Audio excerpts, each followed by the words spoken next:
Yo, dude, we're back at FTA.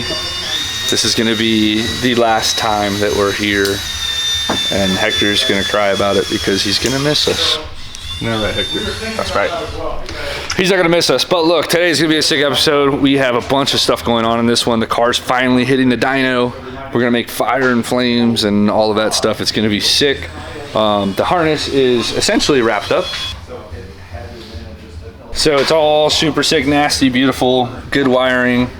All this mil-spec wiring stuff. Super rad. The tensile strength of these things, the heat capabilities, the amperage capabilities, all of it's amazing what you can do when you have really good wiring, not to mention the size and like thickness of the overall harness is way thinner as well. But we're waiting for a couple of plugs to come in the mail, but the harness is pretty much almost done. We're gonna get the ECU bracket mounted, and when I say we, I mean Tony. The two guys are getting down on it. So super sick ECU bracket. Tony's gonna be mocking up so we can get the ECU mounted. Then we'll start laying in the harness, and then the last thing that we have to make before we can actually get this thing all fired up is the external wastegate dump.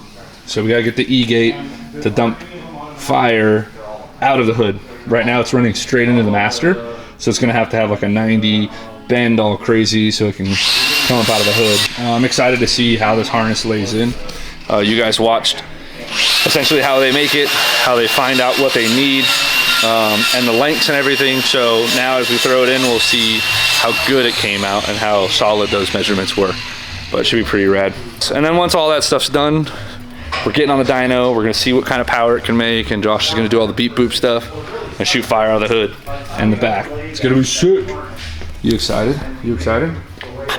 With the ECU bracket being done and Anthony ready to bolt it in, there's only one more sensor that we have to mount. So it is a clutch pressure sensor, and we're gonna be utilizing this thing to... Josh, why are we using a clutch pressure sensor switch so we can do two-step? Because Josh said so, that's why we're using it. It's gonna be sick. I think we're gonna do fire and flames off of this thing, so this will send a signal back to the ECU that the clutch is engaged, and then Josh will do beep boops behind it. But this has got to go in line on the clutch plumbing, and then I think that's it. We can throw in the harness. Harness is going in. It's already looking way freaking cleaner. Obviously we're gonna lay all this stuff and organize it, but geez, look how simple this is now. It's not a big old bulky harness with a bunch of mesh. Nothing. Super simple, super clean. Coolant temps in, crank positions in, coil packs are going in, injectors are on. So here's the bracket. Tony built that. Hector's harness going in. The M-Tron's gonna mount under here. It's much better than before. The Link ECU is kind of just double-sided taped to the back of the airbox unit thing, which that thing's giant. And they actually make these heater core AC boxes. Well, really there's heater cores, but they make like a heater core box setup from Jegs or whatever, so you can actually delete all of that and just put it in the center, run some power to it, some vents, hook it up to your OE vents and defrost your windshield. That's really what only reason you'd have a heater core in here.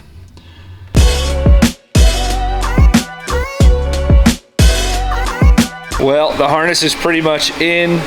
Hector's finishing up a couple of things down here. A couple relays or something? Couple relays, but I mean, that's pretty much it for filming today. Tomorrow's gonna be the gnarly day, because tomorrow this thing is hitting the dyno, and I don't anticipate us making a ton of power. That's not really the goal again. Eventually it will be. Eventually we'll be putting a new bottom end in this, and we'll be turning it up to 600, 700, 800 horsepower. But for now, the idea with this is just to have complete, total control over everything from the E-gate to the M-Tron. It's all about control and longevity. You guys know, if you cannot keep your car alive, then you don't get to drive, and you'll be in the garage, which is not always a bad thing, especially when you're with the boys, but when it means that you're not on the track, that's when it sucks. So, tomorrow, dyno, go Mimis. Yo dudes, day 2. Today is the day, boys. The chaser is officially on the dyno. It's here. Josh is rolling these Pro Hub dynos. The cool thing about these is that you don't have to worry about tire spin or anything like that. You can get a lot more accurate readings and obviously control over the tuning. That's been the theme here with what we're doing. Everything that we are doing to this car right now is about controlling it and controlling it properly. But she's in. Tony's got the wastegate dump pretty much mocked up. That's not how it's going to stay. He's obviously going to cut it and do a couple things to it to make it prettier. But the E-gate's all plumbed. We just tapped into an existing turbo cooling line and a return line, and it's all there.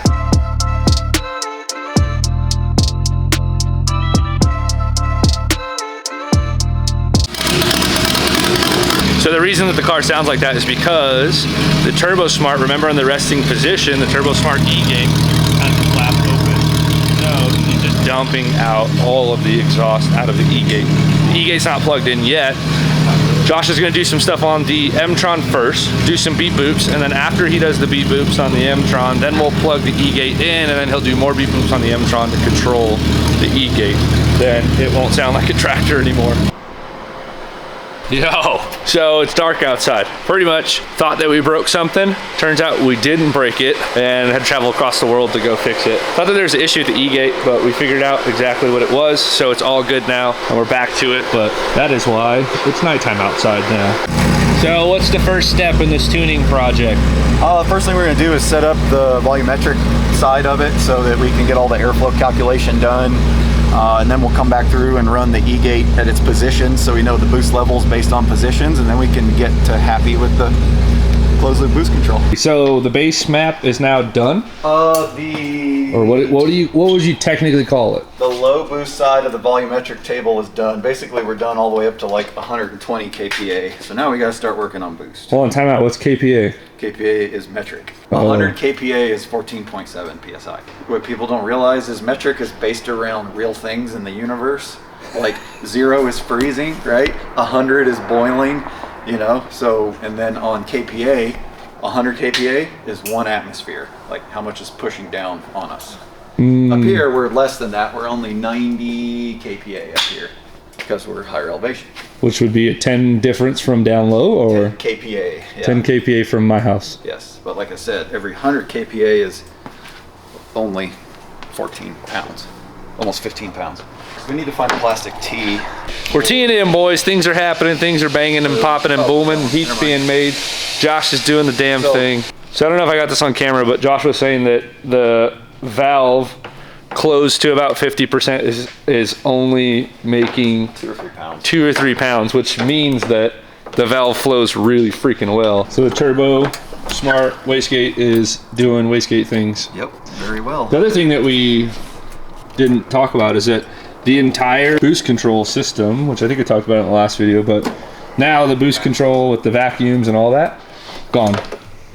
No more. It's all in that box, the max solenoid. Yeah, it's all over there. That whole solenoid is out. All the lines and hoses are out.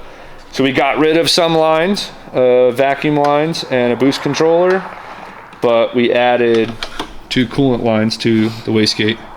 But now it's way more technologically advanced and we can do a lot more stuff with it. So it should be pretty nasty when we start doing pulls here in a second. So what we'll do is, once it's all set up and we know the boost curves, then we'll make it to where when you lift one of the tunes, when you lift, it'll slam the blade open, but then what we'll do is cut X amount of ignition events so it fills everything up, and then it pops. lights, and then it'll keep it lit. Oh, caveman. I'm such a caveman. I want to see fire.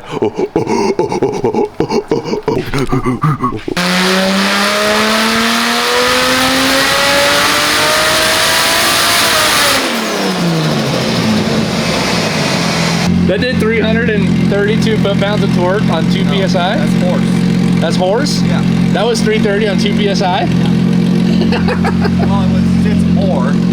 It came in up top. Oh, it did? Yeah. So that's, and I have really low timing right now. So let me just see where we are. Okay. Yeah, so I'm gonna come through and open it more, do a couple more pulls. We'll start, that way we get all of our overlay of our boost, and then we'll build the boost tables.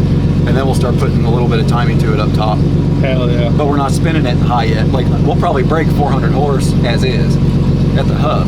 That's pretty gnarly. I don't know. Because I don't know what, I don't, like, my whole thing with this motor is like, I don't know either. so what I was told was don't go over 400 Wheel? Don't go over 400 foot-pounds Wheel. of torque.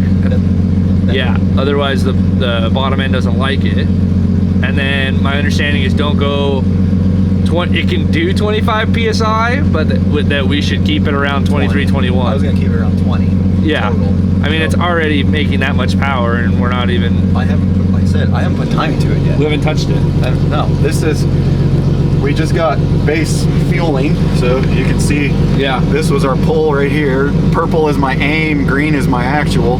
When I lift, that's we still haven't done any. That's all the flame coming in. Yeah. But anyway, we're plus or minus like 2% already. So we just gotta, like I said, just I wish it was like a real bottom end so that we could actually like go nuts. Yeah. But so the hard part with tuning this motor is that it is a stock engine, it's stock sealed. The boys never really opened it up, so we have to be conservative with the boost and the torque. We don't want to ramp on things too soon and mess things up.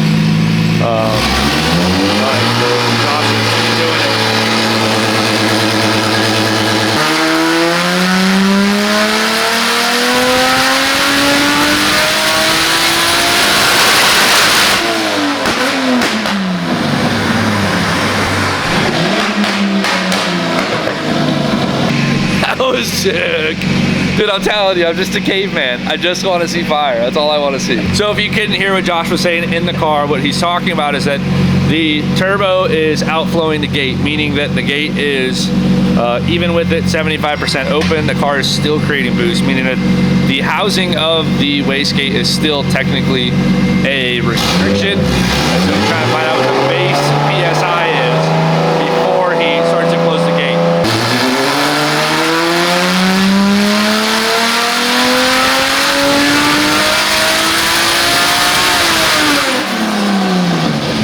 So essentially what we're trying to figure out is mechanical boost. Airflow. Like what it's making. Like we're not gonna be able to go much more on the wastegate, maybe 5% more, and then that's it.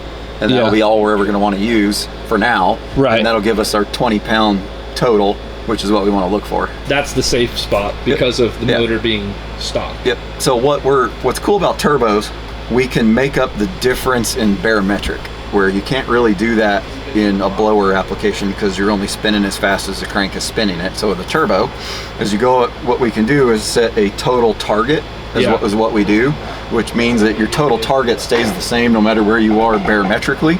So up here, our target will be the same total boost.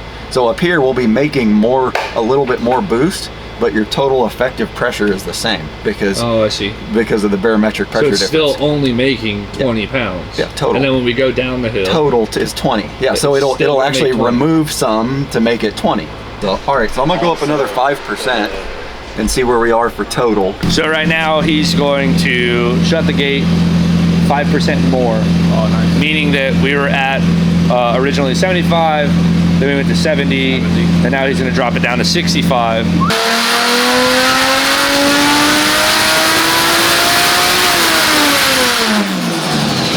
So it's pretty rad. He's documenting it, taking notes on it, and then he's just slowly closing the gate more and more and more to try to hit, again, that target mark of 20 pounds. What you'll notice is, remember our boost before came like this and gradually came up? Yep. Now look, it's up by 4 grand and flat. So power is up, and now I'll bring up one of the early pulls and you'll see what I'm talking about. I see the green. But you can see how if you just hold the gate in one position, how long it takes to actually start making boost. And that's the mechanical airflow. That's the physical restriction that it has without the gate. We're forcing all of the air through the turbine at this point. So we're not letting any of it bypass the turbine. And then what we do is we start opening the E-gate. So you can see right here how the boost kind of crept up on me, and then the other 2 pulls it was lower. So that was me starting to work in. So what we have to do is when you use the E-gate, it's not one set duty cycle, because otherwise it'll just do that whole sweeping like this and keep going up. And that's the blade being fixed. So basically it's blade closed to I think 3,500, and then 3,500 to 5 or 5 grand, it tapers to where our normal position would be, and then like 5,500, it starts opening up even more. And it's still creating boost up there with it open. Yeah, so we're still, that's where, so you can see I just kind of started backing it up to relieve some of the boost up top, because this, on the bass tune, we're shooting for this 12 all the way across. Gotcha. So we're still just a tick high on the top side, but it's only like 10 kPa.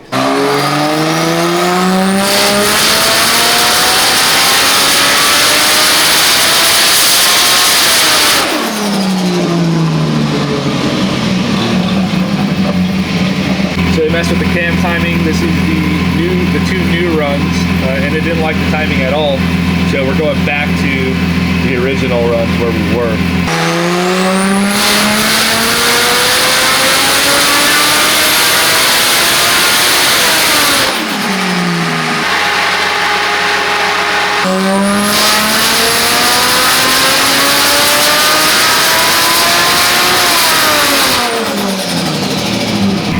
Good pull. Did 426 and 390, you could say. 430, 390. Horsepower, not bad. And torque, that's great. So he's adjusting timing now on the top side, only trying to get a little bit more horsepower out of it. We're running out of fuel, but if we adjust the timing, we're not taking away or adding fuel. The fuel's staying the same, and we're just changing timing. So, see what we can do. This is cool, because I'm learning a ton of stuff as I'm just in proximity to Josh and looking at all of his graphs and trying to understand what I'm looking at. This is dope. The last time I was on a dyno with the car looking at graphs, I just stood on the outside of the dyno and Josh just tuned the car. So now actually being here, looking at the graphs, I'm learning a lot more, and hopefully you guys are learning something as well.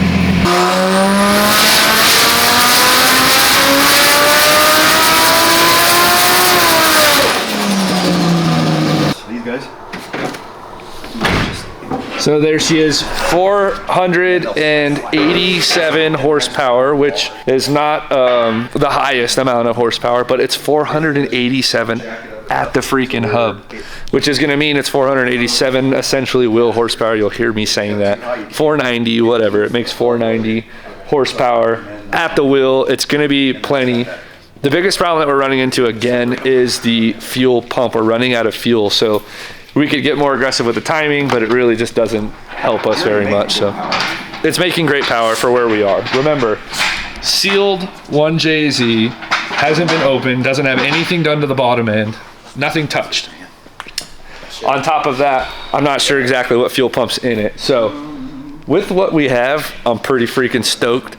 It's gonna be sick, dude. I cannot wait to drive it with a super legit tune. And now all the FTA wiring as well. He's gonna throw some safeties in it. We're gonna get it off the dyno and then probably do some poppy stuff outside. It'd be sick. Oh my God, right in my face. Oh, that's the stuff I'm talking about, boys. Fire.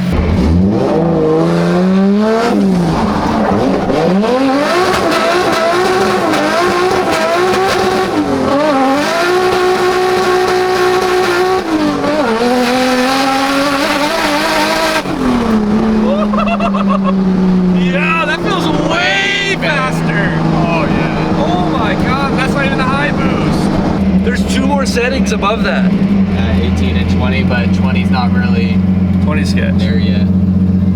Let's try 18.